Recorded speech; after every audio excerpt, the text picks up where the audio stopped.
Good afternoon to all my transit friends and allies out there. And thank you, Linda. We're about to take a vote on the floor of the House. So I had to run back to my office, but glad to do so. Thank you all. I know I said it last year, but I'm going to say it again. Public transit is not an option. Public transit is a lifeline. In fact, transit is equity and are calling for transit justice. Here in Chicago, or there in Chicago, our public transit is more than just a mode of transportation. It is a part of who we are. It is a part of our identity, and it shapes our daily life. For many, it's the only way to and from work, school, or healthcare. Yet for too long, we've let our transit systems fall into great disrepair. But that time is over. Together, we will challenge the status quo and breathe new life and bring new funding into our transit system. Together, we will fight to invest in transit like we've never seen before.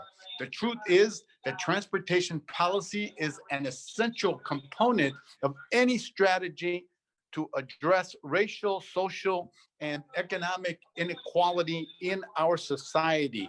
Quite literally, transportation policy creates or tears down, sorry about the noise from my colleagues here, physical barriers and avenues to opportunity for working class people, especially minorities, community.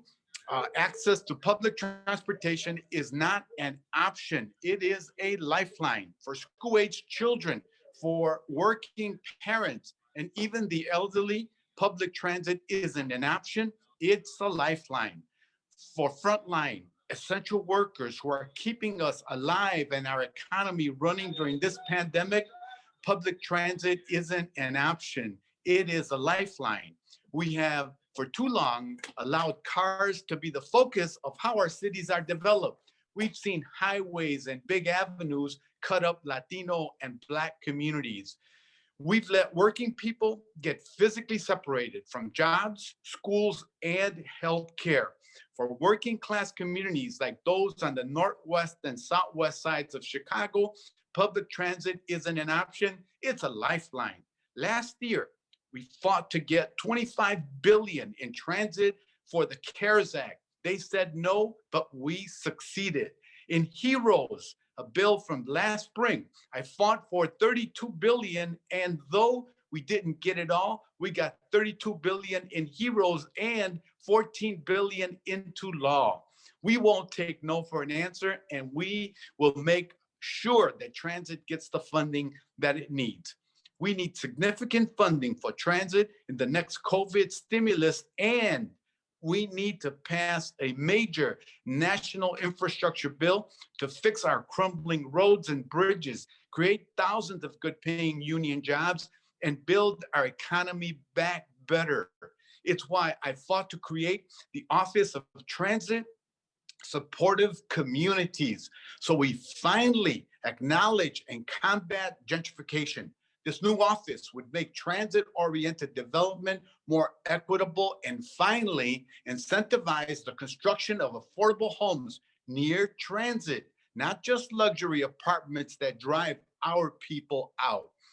It's also why I fought to change the very methods and used to determine connectivity and access. Believe it or not, bike, pedestrian, and transit alternatives aren't currently used to determine the effectiveness of a current road. The result? Cities widen roads and increase speed limits before they even consider adding transit or pedestrian options. Still, if we do not fix the 80-20 split where highways get 80% of the funding and public transit is left with a measly 20%, we're going to continue to see our public transit systems fail and not receive the investment they need to operate and grow. That's why I plan to introduce the Transit Equity Resolution to move away from the flawed 80-20 split and move towards an equitable and fair split, because Public transit isn't an option, it's a lifeline. Frontline transit workers have kept our trains running, and they get up every day and get the job done. Now it's time for Congress to do the same. Together, we can save public transit. Thank you.